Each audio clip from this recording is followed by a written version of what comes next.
버려라. 버려라.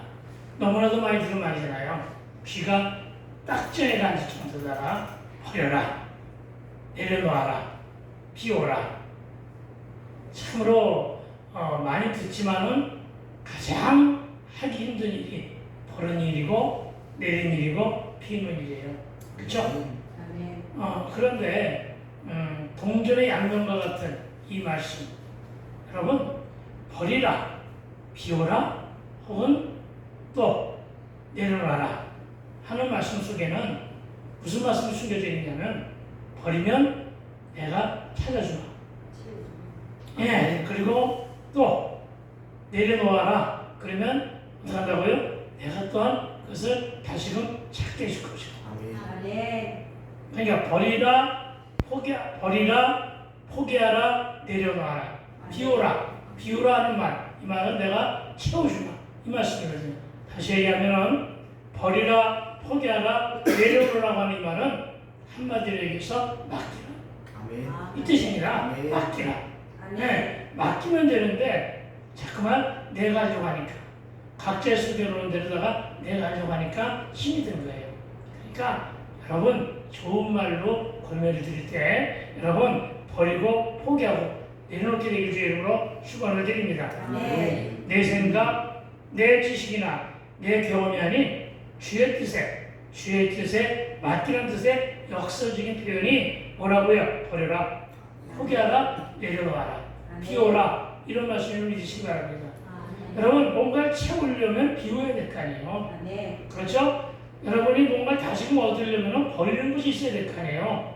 그런데 우리는 우리 욕심이 그것을 그렇게 하지 못할 때가 너무나 많다는 것입니다. 자, 여러분이 늘 우리 인생의 삶을 살면서 새로운 도전할 때에도 그 새로운 도전 앞에서 우리가 두려워할 수 있는 것은 가진 것이 너무 많아서 가진 것에 연연해하거나 소유하며 간직하려고 했으고 각자의 소견로운 대로 내가 하려고 하니까 어려워지는 거예요. 아시겠어요? 그런 거예요. 그러니까 여러분 마음을 비우세요. 마음을 어떻게 비우래요? 싸그리 비우세요.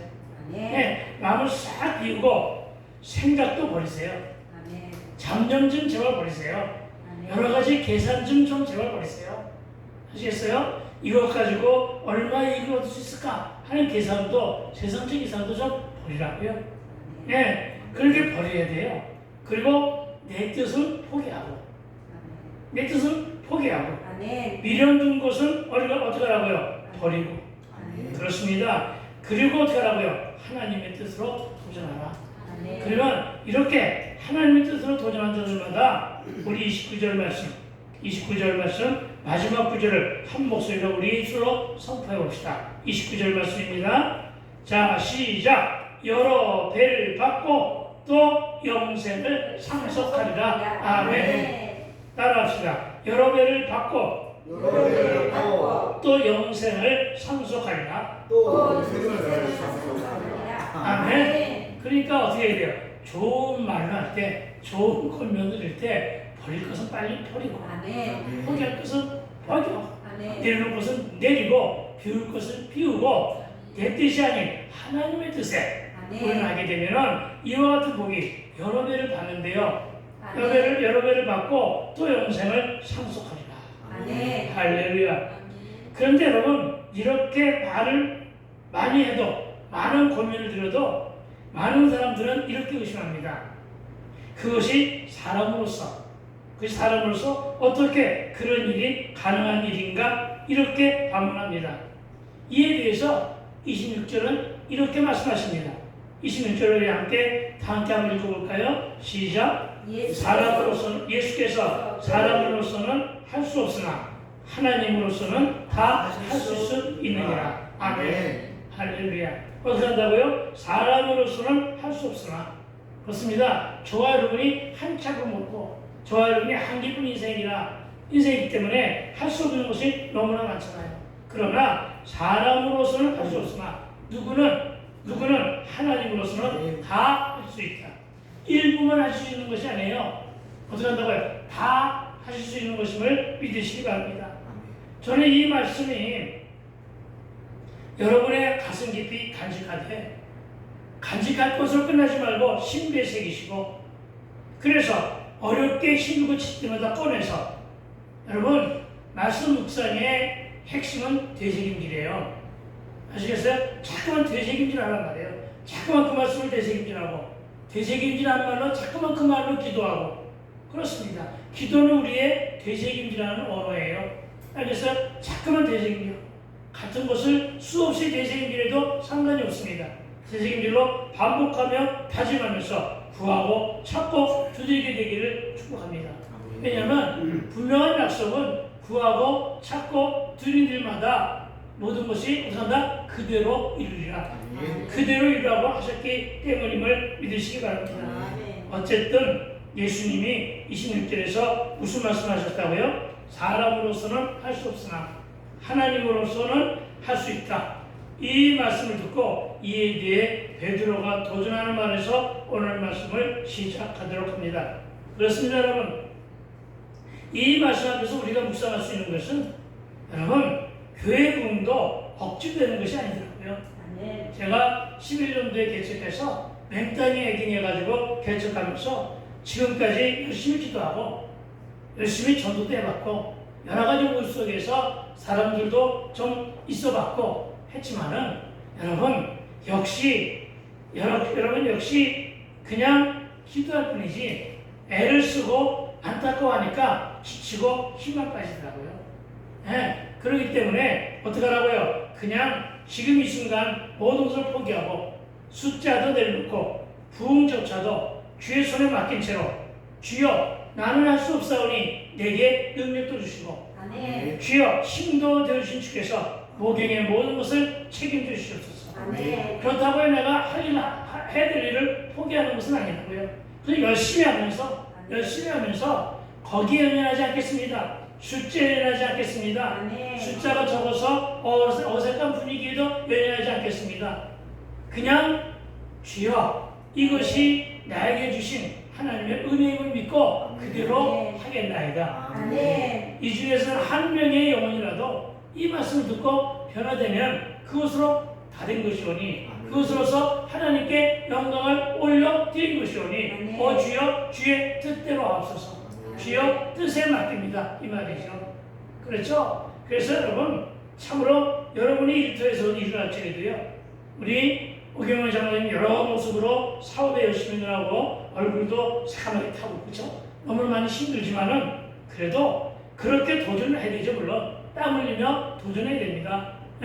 우리 김혁권 사님은 정말 쉬는 것은 없고 그 정도로 다 열심히 다니고 도전을 해야 돼요. 그러나 도전할 때마다 열심히 할 때마다 어떻게 하라고요? 내 뜻, 내 지식, 내 경험과 내 정력과 내 것을 다 포기하고 주께 맡기라고요. 무엇을 마음도 생각도 계산하는 것도 다 주께 맡기라고요. 하나를 씌우면 몇 개가 열릴까? 주여 30배 주시겠습니까? 60배 주시겠습니까? 100배 주시겠습니까? 이것도 하나님과의 계산이니까 이것도 내려놓고 그냥 주여 알아서 하시옵소서. 주여 알아서 행하여 주시옵소서 하면서 주의 손에 맡겨드리자는 것입니다. 그러면 내가 하면 안 되는 것이 어떤 결론이 나오느냐? 26절처럼 된단 말이에요. 내가 하면 안 되는 것이 26절처럼 어떻게 된다고요? 사람으로서는 할 수 없으나 하나님으로서는 다 할 수 있다. 아멘. 여러분 오늘 여러분이 이 26절의 말씀을 여러분의 삶의 어록으로 삼아서 기도하며 이렇게 기다려 보자는 것입니다. 27절 말씀 한번 읽어볼까요? 시작. 이에 베드로가 대답하여 이르되 오소서 우리가 모든 것을 버리고 주를 따라서오리이다. 우리가 무엇을 더 얻으리까? 아멘. 26절의 말씀을 듣고 베드로가 도전하는 거예요. 베드로가 도전하는데 어떻게 도전합니까? 베드로가 그렇게 말합니다. 모든 것을 버리고 주를 따랐는데 이 말이죠. 그렇죠? 그래서 베드로와 많은 제자들은 정말 모든 것을 버리고 다 주를 따르는 사람들이에요. 그렇죠? 그런데 이제 우리가 무엇을 얻을 수 있겠는가 하고 질문하며 도전하는 거예요.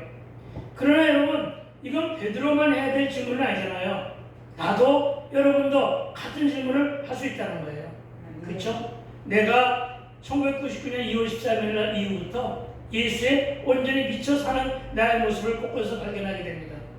세속적인 것들은 다 버렸고 다 내려놓았고 오직 주만 따라하는데 주여 이제 내가 무엇을 얻을 수 있겠나이까? 이런 질문이 나만의 질문인가요? 아니요. 여러분의 질문도 될 수 있다는 거예요. 아멘. 삶의 우선순위를 예배로 드리라고 했죠. 예배 시간마다 꼬박꼬박 드렸고 기도하라고 하면 기도했고 말씀 보라고 하면 말씀 받고 전도하라고 하면 전도했고 일대에서 일 열심히 하라면 열심히 했는데 주여 그렇다면 이렇게 했는데 주여 이제 내가 무엇을 얻으리까? 아멘. 이 질문은 베드로의 질문으로 국한된 것이 아니라 저와 여러분의 질문이에요. 아시겠어요? 이렇게 물을 수가 있다는 것이에요. 그렇습니다. 여러분 잠시간 유대인들의 삶의 모습을 그 당시 유대인들의 삶의 모습을 되돌아보면은 유대인들과 베드로를 비롯한 제자와 우리들에게는 우리네의 삶의 모습처럼 많은 소망이 있었는데 그 중에 가장 큰 것은 뭐냐면은 그들에게는 메시아의 대목론이 너무나 처절하고 갈급했어요. 그럴 수밖에 없는 것은 그들은 메시아를 기대한 지가 우리가 알면 그렇게 얘기하죠. 말라기로서 말씀이 말라버렸어요. 말라기로서 하나님의 말씀이 말라버린 시대에 살았어요. 선지자도 말라버렸고 말씀도 말라버렸고 그런 기간을 몇 년을 살았냐? 400년을 살았어요. 400년을 살다가 보니까 메시아에 대한 이야기는 부모 세대로 듣고 들어오면서 그 메시아를 기다리면서 400년을 기다린 거예요. 지쳤잖아요 이제. 주여 우리가 다시는 더 이상 기다릴 수가 없는데 그래도 우리가 메시아를 기다리고 있습니다. 이렇게 소망하며 살아갈 수밖에 없었어요. 왜냐하면 그 당시에 유대나라, 그 당시에 이스라엘은 누구의 식민지였다고요? 로마의 식민지였단 말이에요. 그러니까 그들이 소망하는 메시아는 바로 뭐냐면 메시아는 구원자의 뜻이 있으니까 메시아는 어떤 메시아냐면 이 로마를 뒤엎어버리고 한 번에 뒤엎어버리고 강력한 로마 행정부를 뒤엎어버리고 그리고 이들의 소망 중에서 이스라엘 역사들 중에서 가장 저들이 소망하는 나라가 두 나라가 있어요. 하나는 다윗의 나라, 하나는 솔로몬의 나라예요. 아시겠어요? 그러니까 저들이 소망하는 것은 다윗과 같은 왕 그리고 솔로몬 같은 왕을 소망하고 있다고요. 알겠어요? 그러니까 그들이 세우는 선정을 베푸는 그런 나라가 다시 회복되는 것이 저희들의 소망이었다고요. 그렇게 강하고 유대한 나라를 세우는 일에 대한 갈급함이 있었어요. 그렇습니다. 제자들을 포함한 모든 유대인들 모두는 이런 나라를 꿈꾸며 자신들이 이런 소망을 이루어주실 메시아, 즉 어떤 메시아? 정치적 메시아. 네, 정치적 메시아를 오랫동안 기다렸던 거예요. 그래서 베드로도 그래서 예수님을 따라다닌 거예요. 아시겠어요? 베드로도 다른 것이 아니었어요. 베드로도 이런 정치적인 메시아. 제자들은요 마찬가지였어요. 베드로와 또 다른 제자들, 그럼 우리들은요 더욱더 마찬가지죠. 많은 서기관들, 많은 제자들도 메시아를 기다렸어요. 그런데 그들이 원하는 메시아는 바로 어떤 메시아? 정치적 메시아였다고요. 그런데 정말 그 무리들이 일상의 삶을 포기하고 주를 따르고 있는데 언제나 우리의 꿈이 이루어지겠습니까? 이 말이에요. 아시겠어요? 그러니까 언제나 메시아가 오셔가지고 이 말은 주님이 메시아라고 하면 내 앞에 있는 예수가 메시아라고 하면 당신에게도 도전할 말입니다. 이와 똑같은 거예요. 언제나 이 로마 정복을 뒤엎고 우리의 천국의 유대나라의 천국이 되겠습니까? 하는 도전이라고요. 그러면서 그때 가서 우리가 얻을 수 있는 것, 우리가 보상을 받을 수 있는 것은 무엇입니까? 이렇게 질문하는 거예요. 그 나라에서 우리 할 일은 뭐냐? 왜 이런 질문을 할 수가 있습니까? 내가 여태까지 주를 따르지 않았습니까? 이런 것이죠. 그런데 주님은 말씀을 어떻게 합니까? 새롭게 된 세상에서의 새 일을 말씀하십니다. 아마도 베드로가 들었을 때는 새롭게 된 세상, 이것은 바로 자기네들이 추구하는 그런 세상일 수가 있어요. 그리고 예수님은 새롭게 된 세상에 말씀하시는데 거기서 또 어떤 말씀을 하시느냐? 새 일을 말씀하고 있어요. 그 말씀이 바로 28절이에요. 한번 28절 한번 말씀 읽어봅시다. 시작. 예수께서 이르시되 내가 진실로 너희에게 이르노니 세상이 새롭게 되어 인자가 자기 영광에 보좌에 앉을 때 나를 따른 너희도 12 보좌에 앉아 이스라엘 12지파를 심판하리라. 아멘. 여기서도 우리는 베드로의 속생각과 그리고 주님의 뜻이 다름을 알게 합니다. 여러분 그것을 잘 알고 여러분이 해석하여 말씀을 알아들을 수 있어야 한다는 것입니다. 베드로 입장에서는 세상이 새롭게 되는 일에 대한 기대는 무엇이었다고요? 로마 정부를 물리치고 유대인의 나라로 새 나라가 이루어진 일이지만 예수님은 세상이 새롭게 된다는 말씀은 그 말씀이 아니었단 말이에요. 무슨 말씀이에요? 하나님의 통치로 이 땅이 새롭게 될 때를 말씀하고 있기 때문입니다. 이 말씀이 어디에 나오죠? 마태복음 6장 주기도문에서 나오잖아요. 그렇죠? 여러분 주기도문에서 말씀하신 나라 하나님 나라가 이 세상에 임한 때가 바로 하나님 말씀하시는 새롭게 된 때임을 믿으시기 바랍니다. 즉 좀 더 나아가 심판 후에 있을 이 심판은 언제 얘기하는 거예요? 재림 이후. 아니 초림 예수가 아직도 있는데 예수님은 그 앞에서 재림 예수를 얘기하는 거예요. 재림 후에 있을 심판에 있을 새하늘 새 땅의 통치를 선포하고 있는 거예요. 다시 얘기하면은 새하늘 새 땅의 통치는 재림을 펼쳐진 그 나라에 대한 예언입니다. 그러나 아직 십자가 사건도 없었어요. 여전히 부활도 없었죠. 그러니까 십자가 사건이 없었으니까 부활도 없었고 승천도 없었고 성령도 아직 임하지 않은, 그래서 그들의 연약한 믿음은 그들의 영적인 상태로는 이 말씀이 쉽게 받아들일 수가 없었던 거예요. 잘못 알아듣고 또 모르기는 우리도 마찬가지지만, 그래서 하나님 나라는 이해하려고 하지 말고 믿으라고 말하는 것인데, 여러분 이런 믿음은 말씀을 들어야 열리게 됨을 상기해야 한다는 것입니다. 그리고 우리도 마태복음 6장 10절에서 나라가 임하시오며 뜻이 하늘에서 이룬 것 같이 땅에서도 하나님 나라 하나님의 통치가 이루어지기 위해서 기도해야 될 줄로 믿습니다. 여러분 마태복음 6장 10절의 주기도는 우리가 늘 암송하며 고백하며 하는 나라는 하나님 나라입니다. 그렇죠? 그리고 이 하나님의 통치를 말씀하고 있습니다. 그런데 저와 여러분의 심령 안에 여러분 하나님 나라가 지금 와 있습니까? 아직 덜 와 있습니까? 와 있습니다. 네, 그렇습니다. 여러분 잊지 마세요. 분명한 것은 하나님 나라가 저와 여러분의 심령 안에 와 계신다는 사실을 믿으시기 바랍니다. 왜냐하면 예수님이 승천하실 때 우리에게 새 예수, 다시 한번 새 영, 다시 한번 성령을 보여준다고 하셨어요. 그러면서 세운 것이 공회에서 뭘로 바뀌어요? 교회로 바뀌잖아요. 그러나는 교회, 예수님은 교회의 머리가 되어주셨어요. 알겠어요? 그리고 우리는 지체라고 명하셨어요. 그리고 하나님은 교회를 뭐로 삼으셨어요? 하늘의 보좌가 아닌? 하늘의 보좌가 아닌? 이 말 잊어먹었어요? 하늘의 보좌가 아닌 교회를 뭐라 그래요? 교회를 뭐라 그래요? 무슨 보좌? 주여. 교회를 무슨 보좌라고? 지상 보좌. 아멘. 들었던 말이잖아요. 알고 있는 말이잖아요. 하늘의 보좌가 분명히 있어요. 하나님의 보좌가 분명히 있어요. 그렇죠? 하나님의 보좌 앞에서 어디를 통하여 이 땅을 통치한다고요? 교회를 통해서. 아멘. 교회를 통해서 뭘 통치한다고요? 말씀으로. 그냥 하나님 나라에 이미 와 있는 거예요. 그런데 하나님 나라 와 있는 하나님 나라처럼 지금은 온전히 와 있어요? 온전히 와 있지 않잖아요. 교회를 통해서 와 있잖아요. 지상 보좌를 통해서 와 있잖아요. 복음의 나라가 아직은 복음 천지가 되어 있지는 않잖아요. 이 일이 완성되는 날이 언제예요? 구원의 완성은 언제예요? 예수님이 재림하십니다. 거기에서 뭐래요? 새 하늘 새 땅, 새 예루살렘이 이 땅에 내려오는, 이걸 얘기하는 거잖아요. 그렇죠? 그래서 이 땅에서 지금 여전히 우리가 뭘 구해야 돼요? 하나님 나라와 하나님의 의를. 이것을 구해야 될 줄로 믿습니다. 말이 조금 어렵게 되는데 여러분, 그러니까 여러분 이 일은 주님이 오심으로 이루어졌고 초림하신 임마누엘의 임재로 이 땅에 이미 십자가와 주님의 지상 보좌인 교회를 통해 이루어 가심을 믿게 되길 주 여러분 축원드립니다.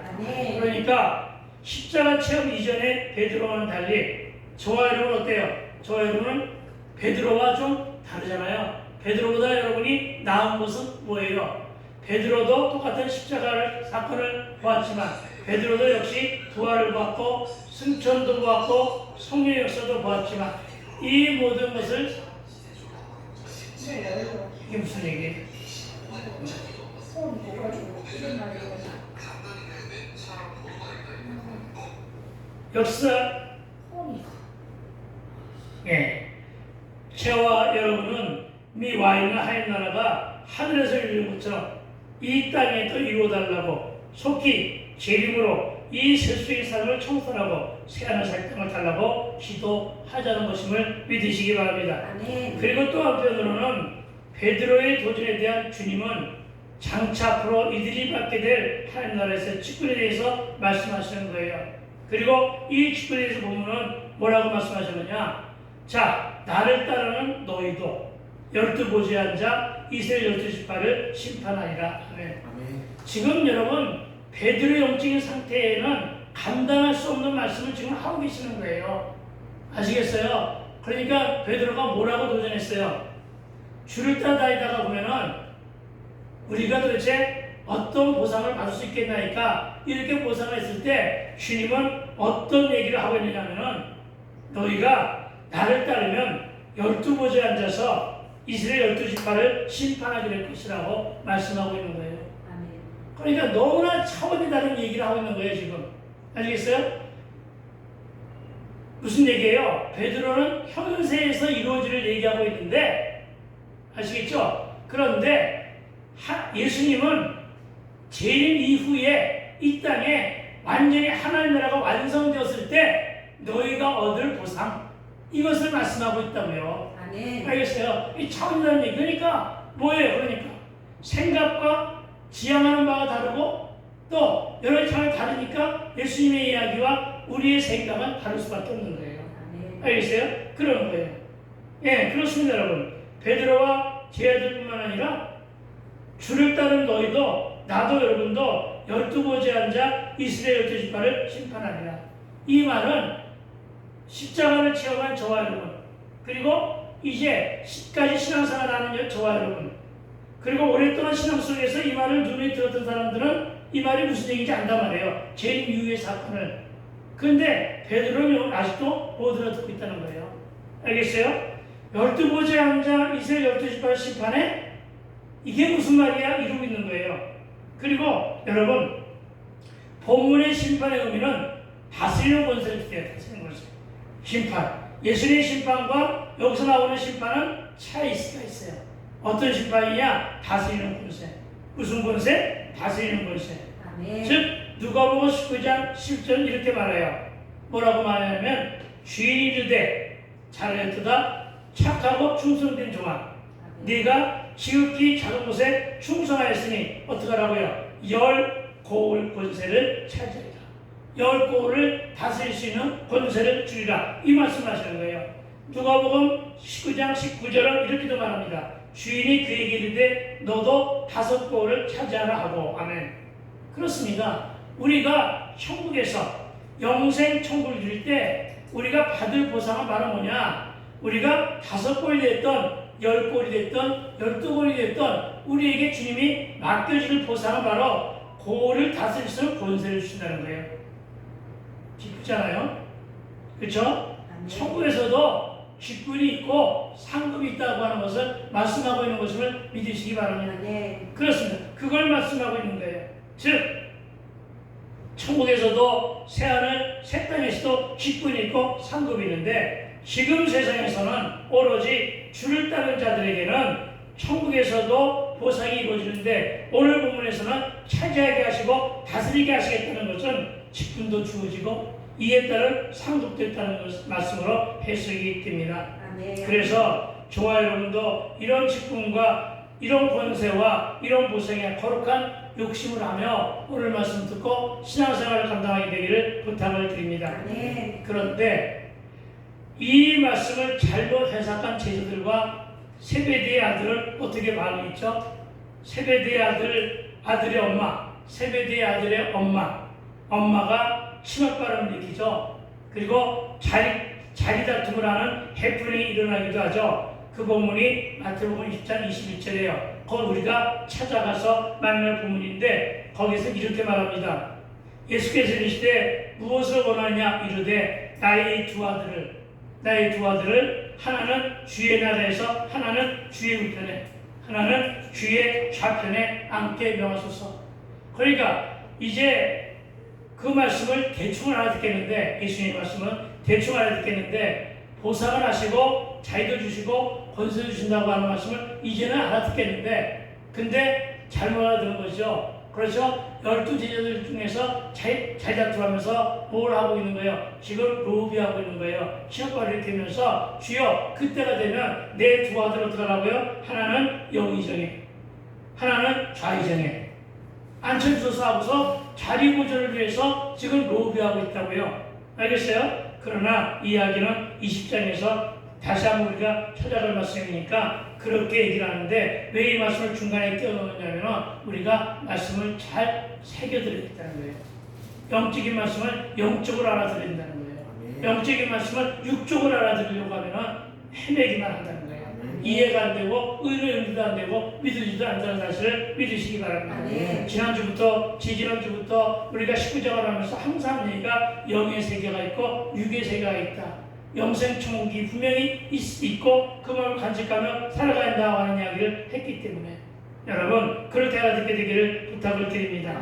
그리고 오늘 보면 28절에 이 12보좌를 요한계시록 4장 4절에서 설명을 다시 하게 되면 하나님 보좌 둘레에 몇 명의 장로가 24명의 24명의 장로가 둘러서 있다고 성경은 증거합니다.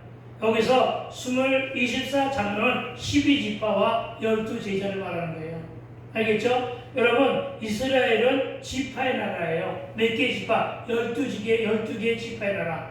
알겠어요? 12지파가 이제는 장로, 다스리는 권세를 가진 자가 장로예요. 치리하는 권세가 교회에서의 직분도 장로는 치리자예요.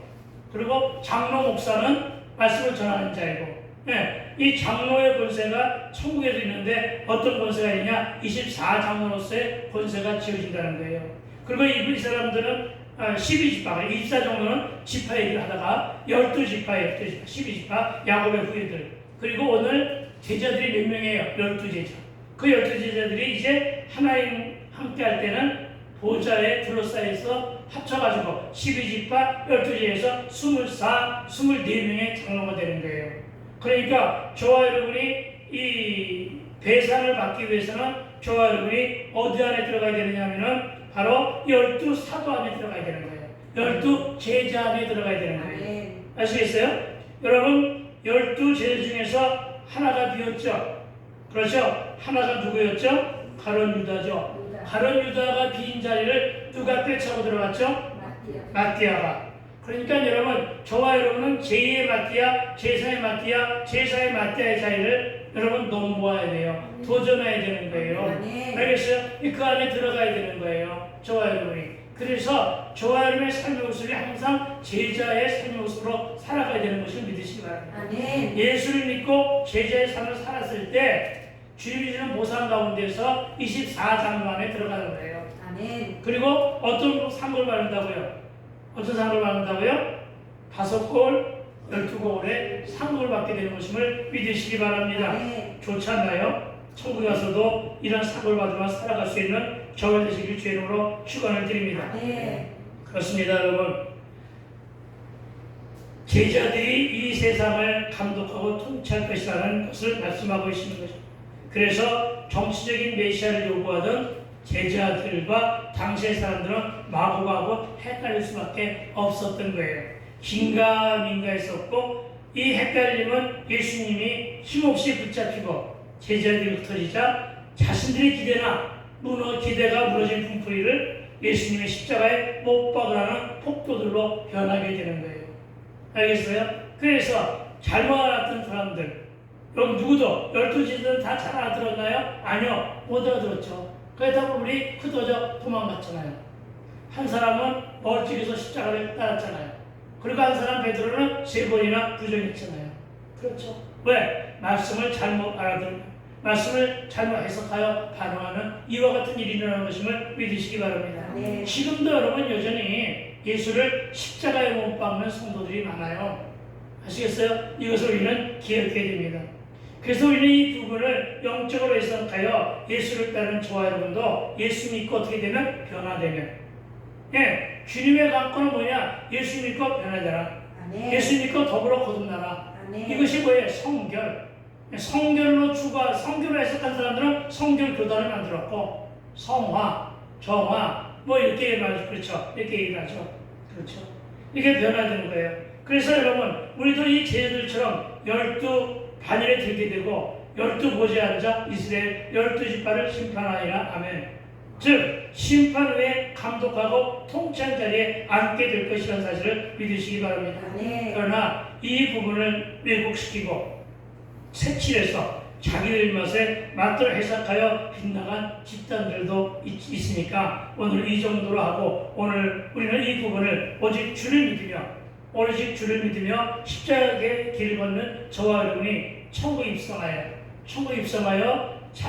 여러분이 앉을 자리를 앉을 자리이기를 소망하며 예수 잘 믿고 잘 살게 되기를 주의 이름으로 축원드립니다. 아멘. 그러나 그 자리는 주님이 우리에게 영광을 얻게 하시는 자리이기 때문에 저희들은 반드시 차지해야 될 줄로 믿습니다. 아멘. 그러나 내가 가고 싶다고 해서 되는 것이 아니라 주님이 우리를 위해서 해 주시야만 가능한 자라는 사실 또한 믿어야 한다는 것입니다. 아멘. 주 안에서 잘 되는 것이 참된 보상임을 믿으시기 바랍니다. 아멘. 영의 직분이 새롭게 하는 것임을 기억하시기 바랍니다. 아멘. 지금 이 땅에서 새로운 세계가 열리려면 우리가 세속적인 가치들의 기준이 아닌 성경적 가치관 위에 바르게 서 있어야 됨을 믿으시기 바랍니다. 네. 세속적인 가치관의 기준이 어떻게 성경적 가치관 위에 바르게 설 수 있는가? 그것은 바로 여러분의 삶의 자세에서 어떻게 하라고요? 버리는 일이 많고 내려놓는 일이 많고,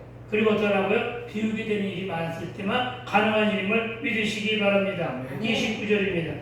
29절 시작. 또 내 이름을 위하여 집이나 형제나 자녀나 부모나 자식이나 전토들을 찾아가라. 여러 배를 받고 또 영생을 성취하리라. 아멘. 여러분 구체적으로 말씀을 하셨는데, 여러분은 29절 본문에서 가장 마음에 꼭 찾아온 단어가 하나 있을 것입니다.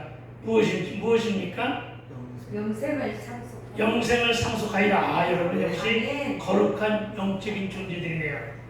나는 조금 욕심이 많아가지고 여러 배를 받고, 아, 맞다. 이 말이 딱 마음에 들더라고요.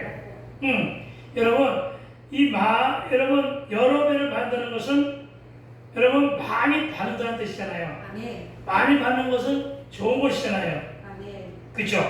그러나 여러분 이렇게 여러 배를 받고 영생을 상속하기 위해서는 어떻게 하라고요? 집이나 형제나 자매나 부모나 자식이나 전토를 벌인 자마다 여러 배를 받는다고 합니다.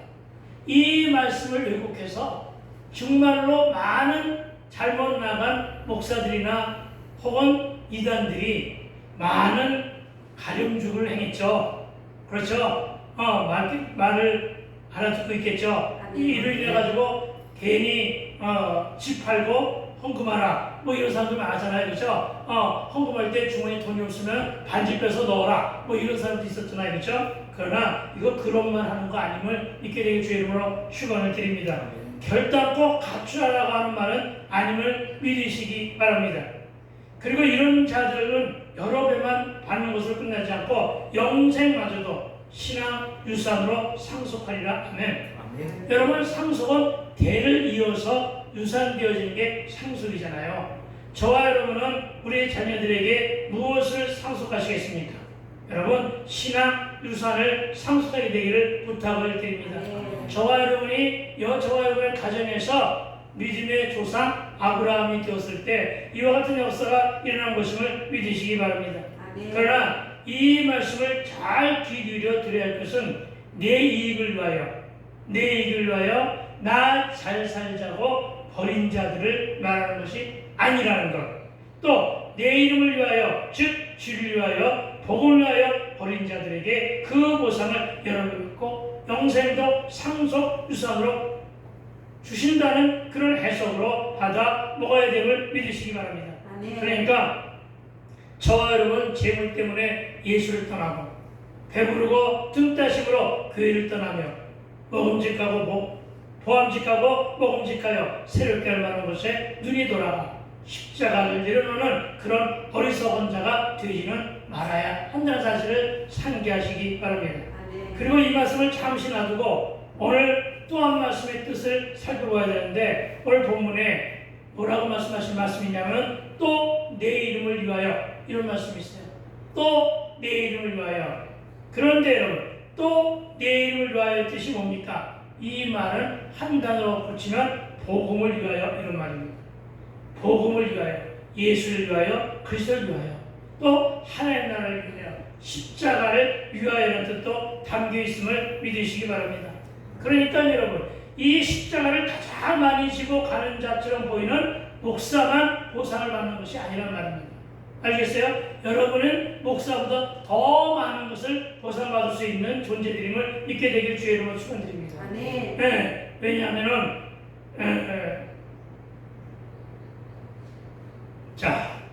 왜냐하면 그렇습니다. 저와 여러분은 무엇을 위하여 사시겠습니까? 내 이름 주 예수 그리스도의 이름 하나님의 이름 복음을 위한 일을 위해 집, 형제, 자매, 부모, 자식 전토를 벌인 자들은 그 보상을 받는데 여러 배를 받는다는 말씀으로 알아들어야 할 것이고 저와 여러분이 복음을 위해서 십자가를 위해서 주의 일을 하는 분들이라면 여러 배를 받을 거룩한 욕심을 좀 내고 충성을 다하게 되기를 축원합니다. 그러니까 개인의 사적 일 때문에 예배를 등한시하지 말라는 뜻이고 세상 일보다는 영적인 일을 위해서 내 삶과 내 인생과 시간과 몸과 마음과 물질을 헌신하는 것이요 삶의 우선순위를 예배로 드리라고 하는 말씀을 믿게 되길 주의 이름으로 축원드립니다. 더 나아가 개인 스케줄, 가족의 스케줄 따라서 내 일터와 내 회사, 내 개인 사정 따라 살지 마시고 하나님의 스케줄 따라 살아가면 이렇게 살다가 비어진 것은 어떻게 된다고요? 버려진 것은 어떻게 된다고요? 내려놓은 것은 여러 배를 받게 된대요.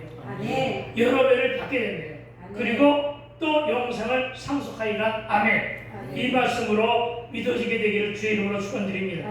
그리고 여러 배를 받는다는 말씀은 마가복음 10장 3절에서 자식과 전토를 100배나 받대. 네, 버리니까 어떡하다고요? 자식과 전토를 100배나 받는데요. 그리고 핍박을 겸하여 받으면 내세에 영생을 받지 못할 자가 아예 없다. 이렇게 말씀하고 있음을 믿으시기 바랍니다. 여러분 그러니까 주를 위해 모든 것을 버리는 보상은 천국에서의 영생을 허락하시며 3급으로 허락하신다는 것을 믿으시라는 것입니다. 그리고 잘 알아야 할 것은 집이나 형제나 자매나 부모나 자식이나 전토를 벌인 자는 예수를 위하여 십자가 여정을 거는 자들은 가족 우상을 버린 성도들을 말아야 하는데 여기서 아까도 얘기했지만 오해하지 말아야 할 것이 있는데 여기서 집이나 형제나 자매나 부모나 자식이나 전토를 벌이라고 하는 것은 갖추라는 뜻도 아니고 부유하라는 말도 아님을 믿으시기 바랍니다. 가족과 일가 친척과 고려친들을 모른 채라는 말도 아닙니다. 세상을 끊으라고 하는 말씀도 아니고 가정을 버리고 형제자매 부모 자식과 관계도 모두 끊어버리라고 하는 말씀이 아니라는 거예요. 이 말씀 때문에 신천지에 가 있는 사람들이 너무나 많아요.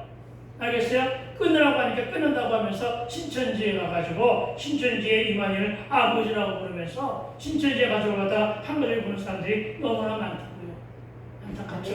그러나 이런 말씀들을 하나하나 여러분이 잘 해석해서 잘 들어야지 자칫 잘못하면 이단에 빠지게 되는 것임을 믿으시기 바랍니다. 다시 얘기하면 이런 관계를 모두 다 끊으라는 말씀이 아니라 복음을 위하여 세상의 잣대나 세상의 가치관이 아닌 예수 정신으로 예수에 미쳐 살라는 뜻임을 믿으시기 바랍니다. 이렇게 주를 위하여 주를 위하여 살다가 보니까 여러분 손해를 엄청나게 많이 받잖아요. 그러나 그 어느 순에도 참고. 여러분, 주를 위해 살다 보니까 핍박도 많고 고난도 많고 연단도 많잖아요. 그런 것도 참으며, 여러분, 주를 위해 살다 보니까 가장 많이 희생되는 것이 시간이잖아요. 시간도 희생되고 물질도 희생되잖아요. 그런데 이건 모두 다 감수하여 받으면 이 말이에요. 지금 알겠어요? 받으면 보상도 배나 받고 아멘. 유산 상속도 받는 자들 모두가 다른 사람이 아닌 저와 여러분이 된다는 사실을 믿는 저와 여러분의 신앙이 되기를 주의 이름으로 축원드립니다. 아멘. 그리고 이 모두를 사람의 힘이나 권력, 재물로는 이루지 못하지만 26절에서 사람으로는 할 수 없으나 하나님으로서는 다 할 수 있다. 아멘. 그러나 참으로 세상은 주님이 하신 영적인 말씀 못 알아듣고 왜곡하며 학대하며 핍박과 조롱, 비난의 대상을 삼는 경우가 종종 있지요. 여러분, 모든 영적인 일은 정치적으로 세상의 잣대로 해석하고 있기 때문임을 기억하시고, 여러분, 영적인 것은 영적으로 해석하여 깨달아 알아듣게 되기를 부탁을 드립니다. 주님이 너와 나는 한 가족이요 형제 자매라고 하니까 로마 정부와 세상은 큰 친상간이라고 공격하던 시절이 있었어요. 예수님이 최후의 만찬에서 내 살과 내 피를 먹으라고 하신 이 말씀을 기독교인은 식인종이다 하면서 핍박하면서 로마의 박해를 피하여 믿음을 지키기 위해 도피처로 삼은 것이 카타콤이에요. 여러분, 이런 고난도 이들에게 있었다는 것을 믿으시기 바랍니다. 여러분은 예수의 신부이심을 믿으십니까? 아멘. 여러분, 교회 역시 예수의 신부입니다. 그러나 이 신부란 말을 왜곡해서 예수님이 결혼했다, 아내가 있다는 왜곡된 기술을 서술한 고대 문서가 화제를 쌓는 그래서 세상도 있다는 사실을 기억하셔야 됩니다. 심지어 요즘에 유튜브로 돌아다니는 말씀 중에 어떤 것이 있느냐면 예수도 사람이니까 가짜다, 이렇게 얘기하는 유튜브들도 조차도 있어요. 그런데 이런 유튜브 속에는 조회수가 엄청나게 많아요. 네, 전부 다 한물들 가 있기 때문에 그렇습니다. 여러분, 부탁합니다. 29절에서 29의 말씀처럼 다 버리라는 이 말씀의 영적 의미는 가족을 버리고 포기하라는 말이 아님을 믿으시기 바랍니다. 가족 우상을 버리고 세속과 세상의 집착과 욕망, 정욕을 버리라고 하는 말입니다. 다시 말하여 집, 자식, 부모, 형제의 전투는 세상에서 인간들이 가장 소중하게 여기는 것들입니다. 그러나 무릇 주를 믿는 주의 백성들은 하나님 나라와 천국의 영상을 무엇보다도 귀하게 여기며 살아가야 될 줄로 믿습니다. 정말 우리에게 필요한 이 모든 것을 너에게 주를 믿고 주의 할 모든 일에게 더하시겠다고 하는 마태복음 33절의 말씀을 믿으시고 하나님 나라를 위하여 세상에 소유물을 희생하는 것은 가장 가치 있는 힘을 믿으시기 바랍니다. 이런 자에게는 영생과 천국이 보상된다는 사실을 믿으시기 바랍니다. 이제 정리하는데, 여러분, 버린다는 말은 맡긴다는 역설적인 의미를 기억하시고 믿어야 합니다. 쉽게 맡기면 그가 다 이루신다고 했음을 믿으시기 바랍니다. 그래서 버릴 것은 예수 이름으로 과감히 버려야 됩니다. 모든 제자훈련의 목적과 우리가 진리를 추구하는 이유는 자유하려는 데 있음을 믿으시기 바랍니다. 그런데 여러분, 버리니까 자유해지더라는 거예요. 비우니까 자유해지더라는 거예요. 여러분, 영의 가족은 핍박을 받지 않고서는 회복되지 않습니다. 여러분, 그거 아시죠? 갈등 충만은 곧 은혜 충만이에요. 복음이 들어가는 시점이 언제냐면 갈등이 충만할 때예요. 의심이 충만할 때예요. 알겠어요? 분노가 치올 때예요. 알겠어요? 여러 가지 고난 가운데 있을 때가 갈등 충만할 때예요. 그래서 여러분, 갈등 충만한 그 순간에 우리가 뭘 심을 수 있는 절복이 있냐면은 바로 복음을 심어줄 수 있는 복이에요. 여러분, 말씀을 마치면서 이 시간에 기도하기를 소망하는 것은, 여러분, 우리 김성수 찬양사자의 아내 이름이 우리 집사람하고 똑같은데, 김현숙 영혼이 지금 울산에 있는 울산대학병원 이비과에 지금 입원해서 쥐를 수술하고 지금 누워있대요. 근데 그게 제가 그 얘기를 들었을 때 20일 날 했었는데 상당히 간단한 수술인 줄 알았어요. 근데 그게 간단한 수술이 아니라 청가의 기능을 어느 정도 상실할 수밖에 없는, 아무리 수술이 잘 돼도 그 정도의 중요한 거예요. 그래서 제가 기도하면서 고민하기는 이때가 바로 복음을 심어줄 때이다. 그런 것입니다. 여러분, 수술은 잘 됐대요. 그리고 중환자실에서 이제 일반 병동으로 옮겨서 내일이나 모레쯤은 퇴원한다고 합니다. 그래서 우리 그것을 감당하고 있는 김성수 형제와 그 김현수이라고 하는 그 영혼을 위해서 이 시간에 잠깐 기도하고 그에게 라파 하나님 만나게 해달라고, 치유하게 해달라고, 회복도 잘 되게 해달라고. 병원에 의사는 청각기능 완전히 상실한다고 하지만 그러나 하나님이 하시면 또 그렇지 않을 수도 있으니까, 그렇죠? 그것을 믿고 다 돌아올 수 있게 해달라고 이 시간에 뜨겁게 한번 기도하며 그리고 기도하기를 소망합니다. 그리고 내가 나의 머리로 기도합니다. 우리 주여 한번 기도합시다. 주여! 하나님 아버지, 참으로 감사드립니다.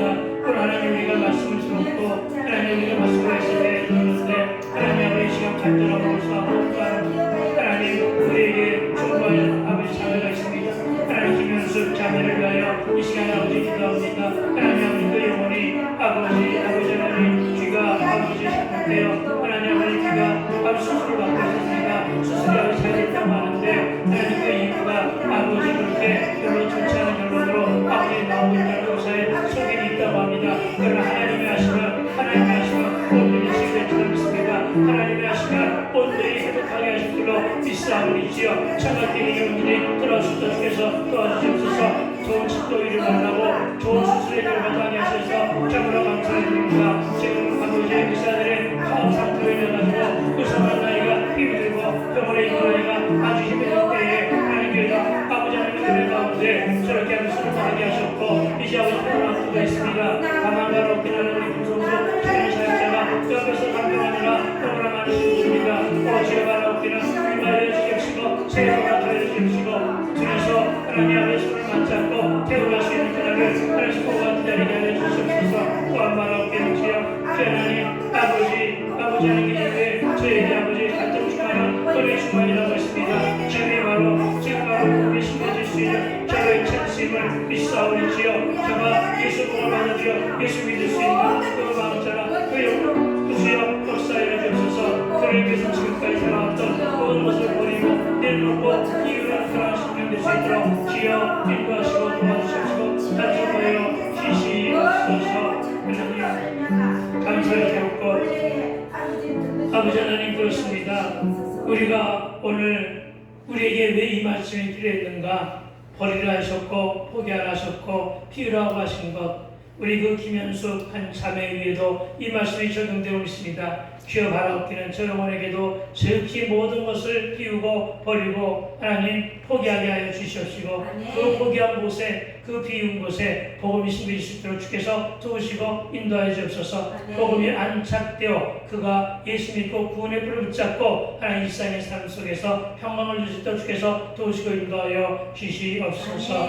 또한 아버지 바라옵기는 온전하게 치유해 주옵소서. 온전하게 회복시켜 주옵소서. 라파 하나님 만나 주시옵소서. 주여 이제 하나님 병원에서는 의사의 소견으로 나가는 청각 기능이 거의 상실될 것이라고 했지만 하나님이 하시면 사람으로는 할 수 없는 것 하나님이 하시면 다 이룰 수 있을 믿사오니 오늘 우리에게 주신 마태복음 19장 16절의 말씀대로 하나님이 향하여 주옵소서. 하나님 역사해 주옵소서. 하나님의 손길로 만지고 터치하시고 치유하여 주시옵소서. 그래서 회복되게 하여 주시옵소서. 감사를 드렸고 우리 주 예수님 거룩한 이름으로 기도해 사옵나이다. 아멘.